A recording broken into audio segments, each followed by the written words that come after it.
Hello PokeMoshPitBeta, I am LikeTehTubez and I am back with a 4th gen NU Wi-Fi battle. This is against Accelerator. I'm pretty sure that's what his name is, and pretty interesting match. I think he has a lot of favorable matchups compared to my team, but we'll see how that fleshes itself out later in the game. Right now, let's just get into the start of the match. I start out with my Seviper, and as you might notice coming up once we get the speed up a little, it's not going to be too fast. That way I have time to get my thoughts about each move out, so you guys can know a little more in depth. So, I decided to Poison Jab that turn. Earthquake was a real option. I was thinking about it, or maybe Switcheroo as well, but I decided it was just too risky to go for an Earthquake on a Butterfree like that, because it might just use Sleep Powder, and then I'd be up a creek without a paddle in that situation. So I decided to go Poison Jab. Best move because Sand Slash can come in on Bastiodon and basically take nothing. I got my rocks up, and now I can spin, get rid of his rocks, which is greatly going to benefit the Charizard I have on my team because, as you all know, Charizard takes 50% from Stealth Rock when it switches in, so that is not too good to have up against you when you have a Charizard on your team. So now, I just decided to switch out, leave my Sand Slash as sleep fodder. That way I can just go into my Seviper and basically do what I want. Maybe Switcheroo, but I get a Shed Skin curing the paralysis he laid on me with Stun Spore, which is nice. And now I can Switcheroo, and I wanted to get that on his Butterfree, but hey, if it goes on his Bastiodon, I guess I'll take it. So now he's going to Earthquake, and that is not going to deal any damage, like, at all to my Sand Slash. I was surprised at that. I mean, I know Bastiodon has terrible attack, but I still thought it'd do more than that. But less than 50 damage? I mean, that's pretty pitiful. So I decide I can just go into Charizard. It's a free switch. He doesn't have rocks up. I know Earthquake isn't going to hit a flying type, so...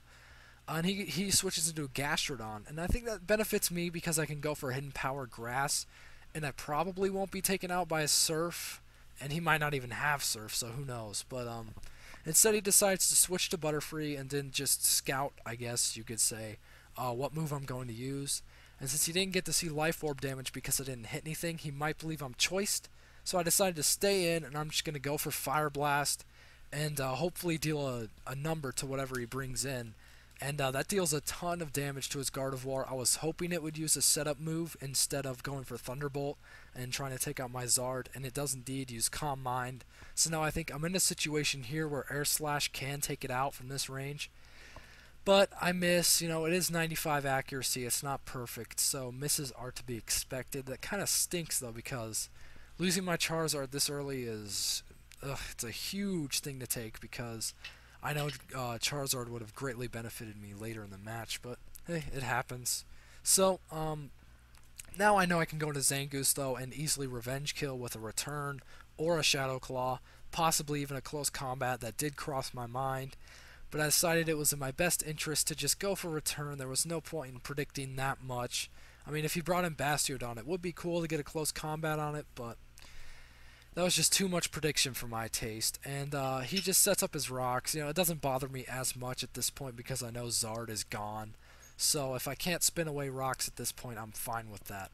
And now I know he has to switch out because he is choiced into a Stealth Rock, so I'm just going to go right back into my Zangoose, and he goes into his Gastrodon. And I know I can probably deal some nice damage with Return, so I'm just going to stay in and go for it. I figure maybe he'll go for Toxic, forgetting that Zangoose has immunity, who knows. And Return is actually going to be a solid 2-hit KO that is not accounting with Stealth Rock damage, so that highly surprised me. My Zangoose is Choice Scarfed, so seeing it do that much damage was just amazing in my opinion. So now I know Return is definitely going to take it out from this range unless I get like absolute minimum damage, and it does indeed take it out. So Zangoose is getting work done. Definitely has his team threatened at this point. I can probably deal a one-hit KO to basically anything he has as long as I'm not choiced into a bad move. But I decide I have to switch into Sand Slash here, but he makes a nice double switch, goes into his Sea King, and that definitely has the upper hand on a sleeping Sand Slash. Maybe if I was awake I could deal some more damage to it, but hey, whatever, it happens. And he's going to use Waterfall. Luckily, he didn't set up with Swords Dance or Agility. it doesn't learn Sword Stance, sorry, it learns Agility, but luckily he doesn't set up with that, and I'm able to take actually 2 waterfalls, which surprised me because it's probably a choice banded set. I don't think that it's scarfed, because if it is scarfed, then that means he could probably just tear through my team, but I think it's banded, and that does 2-hit KO my Sand Slash, so I lost my defensive wall, which isn't very good for me because the rest of the stuff he basically has hits hard defensively other than his Gardevoir, so a little bit of a worrisome thing, but I decided to go into my my Seviper, hoping to at least deal a lot of damage with Sucker Punch, basically, maybe get a crit, but I just do that so basically Zangoose can come in and easily take it out with a return or close combat, and that way when I can use close combat right here, I don't have to worry about his Bastiodon switching in on me. And when he switches into Bastiodon, that is easily going to get taken out by a close combat. And whatever he has left, if it's frail, I can basically sweep with close combat as long as it's something frail and that doesn't have priority, because Zangoose itself is not in a very good position right now because of its the defense drops and the fact that it only has like 65 HP left. So unfortunately he goes into a Murkrow that does have priority Sucker Punch, and I couldn't risk going into my Gardevoir or something like that because I didn't want to lose it this early, because maybe it can benefit me against this Murkrow and this Seaking. So I decided to just go Will-O-Wisp. Maybe he'll switch into Seaking and I'll nail it with a Will-O-Wisp, but I forgot about Seaking's ability, Water Veil, and that is just going to completely block the Wisp, so now I don't know what to do. I'm just going to protect, scout, see what he wants to do. He uses Mega Horn, and basically I'm just going to go for Wish here. I mean, there's nothing I can really do at this point. Xatu is not going to be able to take a Mega Horn, especially from a Choice Banded set, so I basically just have to go for Wish, and he instead decides to switch out, which was very interesting. I don't know why he did.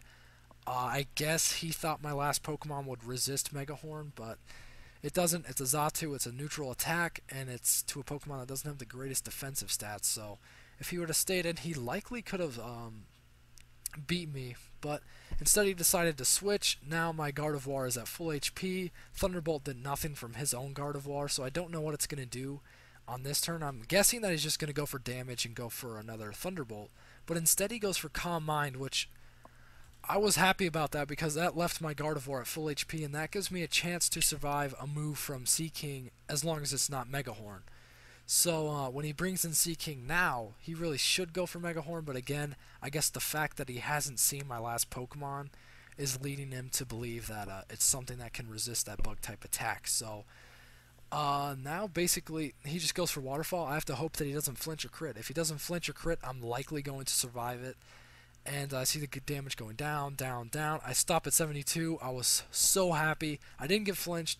I take out the Seaking with a Psychic, and things are looking up. With some prediction, I can now potentially beat his Murkrow and still win this match, and it will probably end in epic fashion. So let's see what we got going on here. We got Murkrow versus Gardevoir, and I'm just going to protect, basically just to scout out and see what he wants to do.